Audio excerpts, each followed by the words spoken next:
பார்த்ததுண்டா இந்த நாடு பார்த்ததுண்டா நாடு பார்த்ததுண்டா இந்த நாடு பார்த்ததுண்டா. ஏன் காமராஜ் மீது பற்று கொண்ட அத்தனை தமிழகத்தை சேர்ந்த அத்தனை அவருடைய அன்பாளர்களும் விசுவாசிகளும் இன்னும் நாடாசுமத்தை சேர்ந்தவர்கள் எல்லாம் அதற்காக எதிர்ப்பு கொடுத்தார்கள். அதற்காக தமிழ்நாடு முழுவதும் ஆர்ப்பாட்டம் நடைபெற்றது, போராட்டம் நடைபெற்றது, ஏன் அவர்கள் உருவ பொம்மை கூட எரித்தது. ஆனால் அன்று திராவிட முன்னேற்ற கழகத்துடைய ஆட்சி நடந்து வந்த காரணத்தினால், அது மட்டுமல்ல அவர் திராவிட முன்னேற்ற கழகத்தினுடைய அபிமானியாக இருந்த காரணத்தினால் எந்த விதமாக நாங்கள் அதாவது ஆர்ப்பாட்டம் நடத்தினாலும் அதை பற்றி கண்டுகொள்ளவில்லை. காவல் நிலையத்தில் நாங்கள் புகாரளித்தாலும் கண்டுகொள்ளவில்லை. ஏன் ஐயிடம் சென்று நாங்கள் புகாரளித்தால் அதுக்கு எந்த விதமான ஒரு ரியாக்ஷன் இல்லை என்கிற காரணத்தினால் நாங்கள் அவரை கைது செய்யவில்லை என்றால் போராட்டம் ஓயாது என்று சொல்லியிருந்தோம். ஆனால் நம்முடைய பந்தன்புக கட்சியுடைய வழக்கறிஞர் தலைவர் அவர்கள் இதற்காக முழு முயற்சி எடுத்து இன்று தூத்துக்குடி நீதிமன்றத்தில் வழக்கு தொடர்ந்தால் அது விசாரணையானது ஏற்றுக்கொள்ளப்பட்டிருக்கிறது. குறிப்பாக இது எது சொல்ல வேண்டுமா, தமிழகம் முழுவதும் பல காவல் நிலையங்களிலே இதற்காக புகார் அளிக்கப்பட்டிருக்கிறது. இதற்கு ஆகியனாலே தமிழகம் உள்ள எங்கெங்கெல்லாம் காவல்துறையிலே புகாரிக்கப்படும் அவர்கள் எல்லாம் எங்களை தொடர்பு கொண்டால் எங்களுடைய வழக்கறிஞர் பிரிவுகள் மூலமாக அவருக்கு இலவசமாக அந்த வழக்குகளை நடத்துவோம். அது மட்டும் எங்களுடைய எண்ணம் என்பது என்னவென்றால், அவர் சொன்ன வார்த்தைகள், அதாவது ராஜாஜியுடைய காலத்தில் தான் புனிதமான ஆட்சி நடந்தது, பொற்கால ஆட்சி நடந்தது என்றும், காமராஜர் அவர்கள் முதல்வராக வந்த பிறகு லஞ்சம் மறுத்து விட்டது, ஊழல் குறித்து விட்டது என்றும், அது மட்டுமல்ல அவர் சமுதாயத்தை சேர்ந்தவர்கள் கலப்படம் செய்தார்கள், கள்ளநோட்டு அடித்தார்கள் என்றெல்லாம் அவர் கூறியதை கேட்கும் பொழுது தமிழகம் கொதித்து எழுந்தார்கள். ஆனால் இன்று வரை நாம் எல்லோரும் அறிவோம், அதாவது காமராஜருடைய ஆட்சி தான் பொற்கால ஆட்சி. அத்தனை அரசியல்வாதிகளும் புதிதாக கட்சி தொடங்குவார்களும் நாங்கள் காமராஜர் ஆட்சி தருவோம் என்று சொல்லுகிறார்கள். காமராஜ் மேலான ஆட்சி தர முடியாது என அனைவரும் தெரிஞ்ச காரணம் காமராஜ் ஆட்சி தருவோம் என்று சொல்கிறார். அப்பேற்பட்ட ஒரு மகான், ஏன் நம்முடைய பெரியார் அவர்கள் சொன்னார்கள், எனக்கு 87 வயது ஆகிறது, என்னுடைய மரண வாக்கு மூலமாக நான் சொல்கிறேன், இவரை இன்னும் ஒரு 10 ஆண்டுகள் காமராஜ் ஆழவிட்டார் சேர சோழ பாண்டியர்கள் இவர்களெல்லாம் தராத மிகப்பெரிய ஒரு நல்லாட்சி தமிழகத்துக்கு தர தமிழகத்தை உயர்த்தார் என்று சொன்னார்.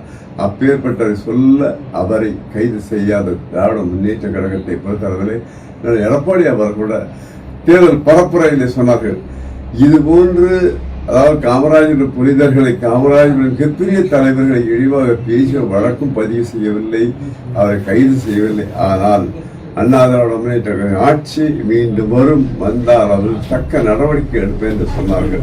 அதே போன்று இன்று இவரும் அதே சொல்லியிருக்கிறது. விசாரணைக்கு எடுத்துக் கொள்ளப்பட்டிருக்கிறது. அதை நான் பத்திரிகை கவனத்தை கொண்டு சொல்லுவேன்.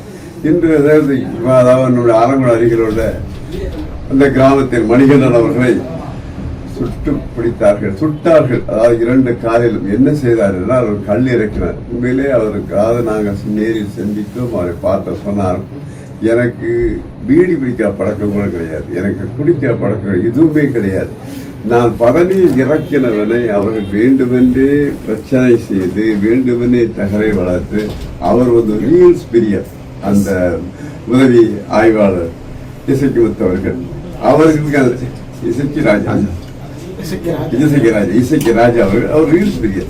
ஆக அந்த ரீல்ஸ் முகத்தின் காரணம் அவர் தன்னை ஒரு சினிமா கதாநாயகனாக தன்னை சித்தரித்துக் கொண்டு அதே இருக்க வேண்டும் என்கிற முறையில் அவர் சுட்டு பிடித்தது மட்டுமல்லாது அவருடைய காலில் பொங்கிய ரத்தத்தை அவர் எடுத்து தன்னுடைய டிஷர்ட்டில் துடைத்துக் கொண்டு மாட்டிக்கொண்டு மட்டுமல்ல நெஞ்சில் மிதித்து கொண்டு விடுவது என்றும், அவருடைய தகப்பனாரையும் ஏன் அவருடைய மனைவி அவருடைய அக்கா பிள்ளைகளை எல்லாம் கெட்ட வார்த்தைகள் எல்லாம் பேசி இன்னும் பார்த்தீர்களா அவரை கொலை செய்ய முயற்சியே நடந்திருக்கிறார். அதிலிருந்து தப்பித்துக் கொள்ள இருந்தாலும் இன்று அவருக்கு 2 காலையும் கிட்டத்தட்ட உடல் ஊனமற்றவராக தான் இது ஆகப் போகிறார். அதனால் நாங்கள் ஏற்கனவே மனித உரிமை ஆணையத்திடமும் நாங்கள் எங்களுடைய கோரிக்கை கொடுத்திருக்க தக்க நடவடிக்கை மட்டுமல்ல, குறைந்த 1 கோடி ரூபாயாவது அவருக்கு வழங்க வேண்டும், அதாவது நிதி உதவி செய்ய வேண்டும் என்ற கோரிக்கையை நாங்கள் மகிழ்ச்சிக்கிறோம். இன்று அதாவது 15 சீசனானது ஆரம்பித்து விட்டது. இந்த நேரத்தில் காவல்துறையானது தமிழகம் முழுவதும் பனை ஏறுபவர்களை எல்லாம் அவர்கள் கல் இறக்கினார்கள் என்று கேபிட்டல் ஏ என்ற செக்ஷன் போட்டு வெளியில் வர முடியாத கொடுமைகள் அனைவரும். ஆகையால் தமிழக அரசு இதில் கவனத்தில் கொள்ள வேண்டும். ஏனென்றால் அவர்களுக்கு இருப்பது 3 மாத சீசன். அந்த 3 மாத சீசனை வைத்துதான் வாழ்க்கையை அவர்கள் வருடம் முழுவதும் ஓட்ட வேண்டும். ஆகையால் அவர் எந்தவித ஒரு இடையூறும் இல்லாத பதநீர் இறக்குவதற்கு தகுந்த பாதுகாப்பு கொடுக்க வேண்டும் என்பதை இந்த நேரத்தில் நான் கேட்டு கடமைப்பட்டுள்ளேன். தேர்தல் எப்படி சார் இருக்கும் நினைக்கிறீங்க? தேர்தல் தமிழகம் முழுவதும் பிரச்சாரத்துக்கு நாங்கள் சென்று வருகிறோம். மக்கள் மாற்றத்தை கண்டிப்பாக விரும்புகிறார்கள், மாற்ற வேண்டும் என்று விரும்புகிறார்கள். ஏன்னா இன்னைக்கு பார்த்தீங்கன்னாக்க அநேகமான, அதாவது எலக்ட்ரிசிட்டி கட்டணம் உயர்ந்து விட்டது, உயர்ந்து விட்டது, வீட்டு வரி உயர்ந்து விட்டது, உயராத எதுவுமே இல்லை என்ற அளவில் விலைவாசி உயர்வு. அது மட்டுமல்ல, எங்கு சென்றாலும், அதாவது குறிப்பாக அரசாங்கத்தின் பணிகள் நடைபெற வேண்டும் என்றால் அவர்களுக்கு ஒரு காலத்தில், அதாவது ஏதோ சரி பரிசு பொருள் கொடுத்த காலம், இந்த பெட்டி கொடுக்க அடைய காலங்கள் மாறிவிட்ட காரணம் ஏழை எளிய நடுத்தர மக்களை மிக மிக மிக மிக பாதிப்படைந்திருக்கிறாங்க. காரணத்தினால் அவர்கள் மாற்றத்தை கண்டிப்பாக வர வேண்டும் என்று ஆட்சி நிச்சயமாக மாறி எடப்பாடி நிச்சயமாக வருவார். ஆனா இப்போ ஏற்கனவே கல் இறக்கிறதுக்கு மத்திய அரசோட ஜியோ இருக்குது. ஆனா தமிழ்நாட்டுல அரசு இன்னும் அதை அனுமதிக்காம இருக்கு. சில மாநிலங்கள் மாநிலங்கள்லாம் அனுமதிக்கத்தான் செய்யுது. பாண்டிச்சேரியில இறக்குறாங்க, அதான் அதே மாதிரி கேரளாவில் இருக்கிறாங்க, கர்நாடகாவில் இருக்கிறாங்க, இன்னும் கேட்டாங்க தெலுங்கானா இருக்கு, ஆந்திராவில் இருக்கு.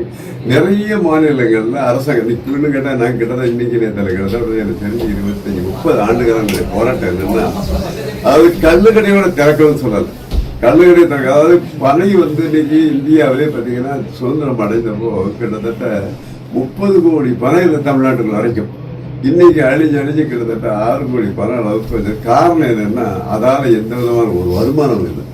வருமானம் இல்லாத விவசாயம் என்ன பண்ணுவான், தேவையெல்லாம் வெட்டி போட்டு அதுக்கு செங்கல் போட்டு அதுக்கு போகக்கூடிய காலகட்டம் வந்ததுனால அது அழிஞ்சு வர காரணத்தால் அந்த பனை தொழிலே ஒரு காலத்தில் நம்மளை விட்டு போயிடும். பதநீரை பொறுத்தவரை, அதாவது பனை ஒருத்தர் வீட்டில் இருந்தாலே அந்த குடும்பத்துக்கு தேவையான அத்தனையும் அது வாழ்வாதாரம் கொடுக்கக்கூடிய ஒரு பனை இன்று அழிந்து வர காரணத்தினால் அந்த பனை தொழிலாளி அவனே இறக்கி விற்றுக்கொள்ளும் உரிமை வேண்டும் தான் நாங்கள் போறோம்.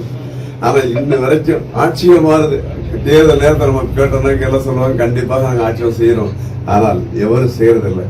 உடனடியாக இன்னும் கேட்டாதான் நல்லசாமி ஒருத்தர் இருக்காரு, கல்வி இயக்கம்னு வச்சிருக்காரு ஈரோட்டில். அவர் தலைவராக நான் போய் செல்வார். அப்போ அனௌன்ஸ் பண்ணார், அதாவது கல் என்பது போதை என்றோ இல்ல அதை கல் குடித்து யாராவது இறந்தார் என்றோ உடல் பாதிக்கப்பட்டார் என்றோ யாராவது நிரூபித்துட்டாங்க உருகுடித்தாருன்னு சொல்லி 25 ஆண்டுக்கு முன்னாடி சொன்னேன்.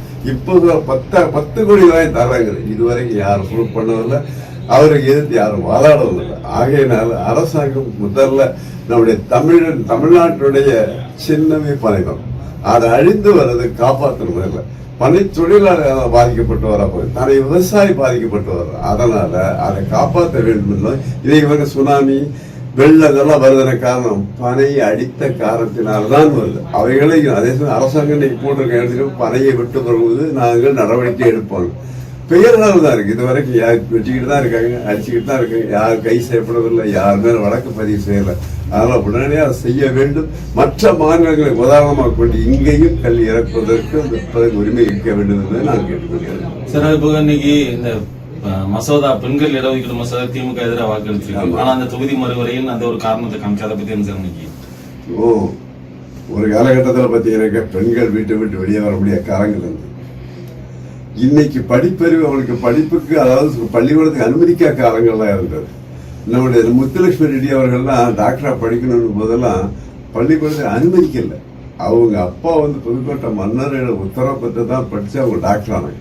இன்னைக்கு காலகட்டம் மாறிடுச்சு. பெண்கள் இல்லாத துறையே இல்லை, ஆண்களுக்கு சரிசில நகாரம் வந்திருக்காங்கன்னும் போது அரசியலிலும் உங்களுக்கு பங்கு என்பது கிட்டத்தட்ட பார்த்தீங்கன்னாக்க 50% இருக்கணும்.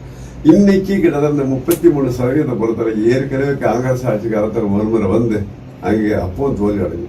இன்னைக்கு நம்முடைய பிரதமர் அவர்கள் உலகெங்கு இன்னைக்கு தமிழகத்தில் இந்தியாவுடைய நிலைப்பாட்டை நம்முடைய உயர்த்தி வருகிறார். நம்முடைய வல்லரசை நோக்கி நம்ம நாடு போய்கிறது, முதலிடத்தை நோக்கி சொல்லிக் கொண்டு அப்பேற்பட்ட காலத்தில் பெண்களை இன்னும் அடிமையாக பெண்கள் வளர்ச்சி வர வைக்கிறது உண்மையை ஏற்றுக்கொள்ள முடியாது. கண்டிப்பாக பெண்களுக்கு இடஒதுக்கீடு கண்டிப்பாக வேண்டும்.